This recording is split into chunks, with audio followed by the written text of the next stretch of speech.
Nous allons passer à la catégorie numéro 6, sachant qu'il n'y a pas seulement des éleveurs ou d'autres personnes qui s'occupent de leurs animaux, il y a aussi des entreprises, n'est-ce pas?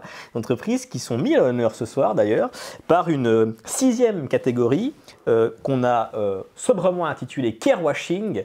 Et oui, là aussi, c'est une sorte de jeu de mots avec greenwashing, tout ça, voilà. Et c'est vrai que ça va distinguer finalement l'entreprise la plus voilà, fourbement innovante, si on veut dire ça comme ça, que ce soit par leur communication ou par leur prise de position sur certains projets d'avenir notamment, qui seront donc présentés par Sylvain, notre Chief Happiness Manager, ici à l'Observatoire, qui va utiliser sa bonne humeur et sa gouaille naturelle pour apporter un petit peu de baume au cœur ou pas dans cette sixième catégorie Carewashing.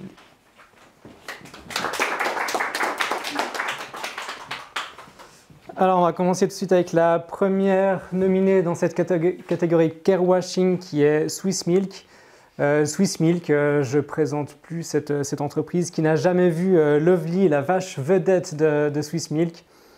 Sur les quais de la gare, au bord des routes, à la télé probablement, si vous en avez encore une. Elle est partout à inventer les conditions dans lesquelles elle et ses consoeurs sont exploitées, et ce depuis maintenant plus de 30 ans. Sauf que voilà, Lovely n'est pas une vraie vache. Sinon, elle aurait été abattue depuis longtemps, comme le sont les vaches laitières, une fois qu'elles sont plus rentables, au bout d'environ 8 ans. Non, Lovely est une vache en 3D, aussi réelle que le Père Noël et qui sert les mêmes intérêts, donner bonne conscience et faire acheter plus. Donc un grand bravo au service marketing de Swiss Milk qui utilise à bon escient les 8 millions qu'elle reçoit chaque année de la Confédération, donc de nos impôts, pour produire une fable qui cache bien la réalité sordide de ces vaches inséminées à répétition jusqu'au jour où elles finissent à l'abattoir. Comme dirait Lovely, trop fort.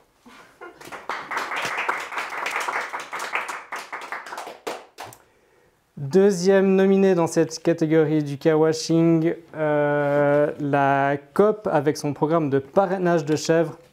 Alors il est dur ce projet de la COP. Il aurait pu figurer dans tellement d'autres catégories, un peu d'objectification par-ci, un peu de magie par-là, mais surtout un semblant de considération pour ces pauvres chèvres dont plus personne ne voulait payer l'exploitation.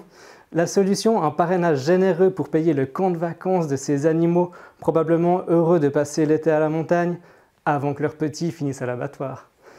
La brochure mentionne en effet, je cite, « En plus de se procurer des fromages locaux, Coop vend aussi de la viande de cabri, un mets qui ne se consommait presque plus sauf à Pâques.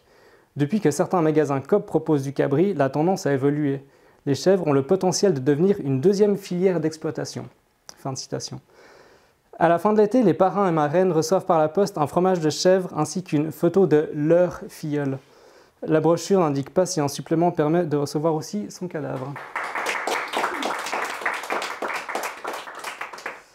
Troisième nominé dans cette catégorie carewashing, le label Viande Suisse, une déclaration du label Viande Suisse qui a réussi en 2023 à repousser une barre déjà haut placée avec cette déclaration, je cite, « Aucune douleur, souffrance ou dommage ne doit être infligée à un animal. » Fin de citation. Oui, vous avez bien lu. On a dû vérifier à 2 fois l'adresse pour s'assurer qu'on était bien sur le site de Viande Suisse, qui est donc un label du lobby pro-viande. Ce lobby qui promeut une image positive de la viande suisse. Sauf que pour rappel, pour prendre la viande d'un animal, il faut d'abord le tuer, ce qui se fait en l'égorgeant et en le laissant se vider de son sang. Mais attention, tout ça sans aucune douleur, souffrance ou dommage. Oui, parce qu'avant de le laisser mourir en se vidant de son sang, on lui fracasse le crâne avec une tige perforante, toujours sans aucune douleur, souffrance ou dommage, ou alors on l'électrocute, toujours sans aucune douleur, souffrance ou dommage. Respect au label Viande Suisse pour ce respect exemplaire des animaux. Ensuite, on retrouve encore une fois la Migros. La Migros présente vraiment partout, avec son label M-Check pour le bien-être animal. C'est déjà sa 3e nomination dans ce prix du spécisme 2023, décidément le petit chouchou de ce prix du spécisme. Le bien-être animal, cette notion magique inventée pour soulager la conscience, mais aussi le porte-monnaie des consommateurs et consommatrices. À première vue, on pourrait se dire que c'est bien pensé, ce label. Contrôle, flux des marchandises, médicaments, nourriture, eau, transport, abattage. Attendez, abattage? Eh oui, surprise.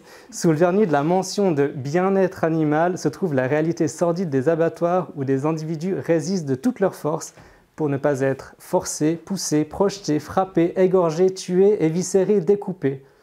Les morceaux de leurs cadavres désindividualisés finissent pourtant dans des barquettes portant la mention M-Check bien-être animal 5 étoiles. 5 étoiles qui signifie qu'une chose, que la vie et la mort de ces animaux a peut-être été un peu moins horrible que celle des animaux des barquettes 4 étoiles. Peut-être que la Migros devrait ajouter, à côté du M-Check pour le bien-être animal, un M-Check pour le foutage de gueule. C'est sûr qu'on en verrait alors des étoiles.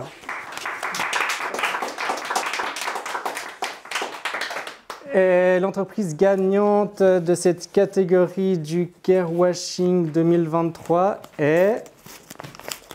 Suspense.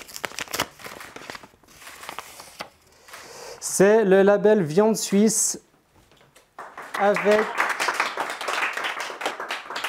Le label Viande Suisse avec sa superbe déclaration. À qui on a le plaisir de remettre un modèle de réquisition de dissolution de la coopérative Proviande